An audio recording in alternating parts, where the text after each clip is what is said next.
రాజశేఖర రెడ్డి గారి కలలుగన్నటువంటి ప్రాజెక్టు. రాజశేఖర రెడ్డి గారు ముఖ్యమంత్రిగా ఉన్నప్పుడే జలయజ్ఞంలో భాగంగా దాదాపు ఈ రాష్ట్రంలో 86 ప్రాజెక్టులని యుద్ధ ప్రాతిపదికన చేపట్టి వాటికి కావాల్సినటువంటి కేంద్రం నుంచి దాదాపు 110 అనుమతులు తెచ్చినటువంటి మహానేత అపర భగీరథుడు రాజశేఖర రెడ్డి గారు. రాజశేఖర రెడ్డి గారు సీఎంగా ఉన్నప్పుడే ఈ ప్రాంతంలో పోలవరం ప్రాజెక్టుకి సంబంధించి ఎన్ని ముంపు మండలాలు ఉన్నాయి, వాటికి సంబంధించినటువంటి పూర్తి సోషియో ఎన్విరాన్మెంటల్ కాంప్లైన్స్ సర్వే చేసినటువంటి మహానేత ఆ రోజే ఏ గ్రామాలు ముంపుకు గురవుతాయి, ముంపుకు గురయ్యేటటువంటి గ్రామాలన్నింటినీ కూడా గుర్తించి నిర్వాసితులకి ఉదారంగా పరిహారం ఇవ్వాలనేటువంటి ఆలోచన చేసినటువంటి మహానేత రాజశేఖర రెడ్డి గారు. రాజశేఖర రెడ్డి గారు సోనియా గాంధీ గారిని యూపీఏ చైర్పర్సన్గా 2 సార్లు పోలవరం ప్రాజెక్టు తీసుకొచ్చి చూపించి దీన్ని జాతీయ ప్రాజెక్టుగా పరిగణించాలి, జాతీయ ప్రాజెక్టుగా పరిగణిస్తేనే ఈ రాష్ట్ర ప్రభుత్వం దీన్ని పూర్తి చేయగలిగినటువంటి ప్రయత్నాలు చేసినటువంటి మహానేత రాజశేఖర రెడ్డి గారు. రాజశేఖర రెడ్డి గారి మరణాంతరం విధి లేని పక్షంలో ఈ రాష్ట్రాన్ని విడదీయాల్సిన పరిస్థితులు ఏర్పడినప్పుడు కూడా కాంగ్రెస్ పార్టీ స్పష్టంగా విభజన బిల్లులో పోలవరం ప్రాజెక్టుకి సంబంధించి R&R అవ్వచ్చు, పోలవరం ప్రాజెక్టు నిర్మాణం అవ్వచ్చు, 100% యొక్క వ్యయాన్ని కేంద్ర ప్రభుత్వం భరించే విధంగా చట్టం చేసి విభజన చట్టంలో పెట్టినటువంటి పార్టీ కాంగ్రెస్ పార్టీ. 2013లో భూసేకరణ చట్టం తీసుకొచ్చిన తర్వాత ఇక్కడ ఉండాల్సినటువంటి పరిహారం అందరికీ కూడా దాదాపు 2 నుంచి 3 రెట్లు పెరిగిందంటే అది కాంగ్రెస్ పార్టీ చలవైనటువంటి విషయం ఈరోజు నిర్వాసితులందరూ కూడా స్వయాన చెప్పడం జరుగుతుంది.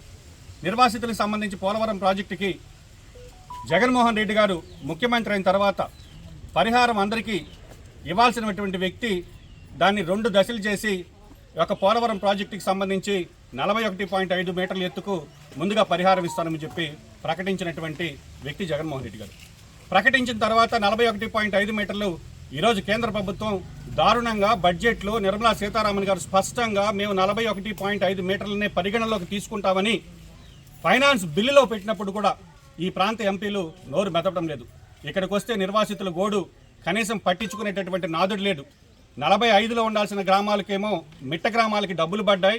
41లో ఉండేటటువంటి గోదావరి గట్టున ముంపు గురయ్యేటటువంటి గ్రామాల్లో గిరిజనులకు దళితులకు రావాల్సినటువంటి పరిహారం ఇంకా అందలేదు. 2017లో సర్వే చేసి జూన్ 6వ తేదీ నాటుకు 5వ తేదీ నాటుకు ఒక కట్ ఆఫ్ పెట్టి ఆ రోజుకి 18 సంవత్సరాలు నిండిన వాళ్ళందరికీ డబ్బులు ఇస్తామన్నారు. ఈ రోజుకి ఆ డబ్బులు రాలేదు. ఆడబిడ్డలు పెళ్లిళ్ళు చేసుకుని వెళ్ళారు. ఈరోజు ఆ డబ్బులు రాక వాళ్ళు ఇబ్బంది పడేటటువంటి పరిస్థితి.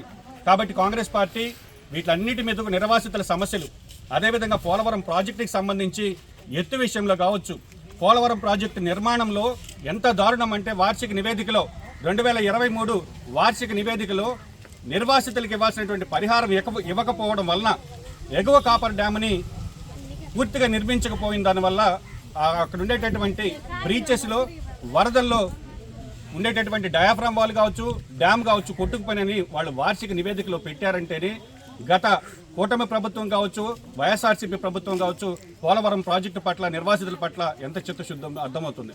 కాబట్టి రాజశేఖర రెడ్డి గారి ఆశయాలు సాధనలో భాగంగా రాజశేఖర రెడ్డి బిడ్డ ఈరోజు షర్మిలమ్మ గారు దీనిపైన దృష్టి సారించారు. పోలవరం నిర్వాసితులకు అండగా కాంగ్రెస్ పార్టీ ఉంటుందని ఒక కమిటీని వేసి ఆ కమిటీని అన్ని గ్రామాల్లో కూడా పర్యటించి వాళ్ళ వాస్తవ పరిస్థితులు, వాస్తవ క్షేత్రస్థాయిలో ఉండేటటువంటి అన్ని అంశాలను కూడా ఈరోజు ఒక నివేదిక రూపంలో శ్రీమతి పార్టీ అధ్యక్షురాలు షర్మిల రెడ్డి గారికి అందించడం జరుగుతుంది.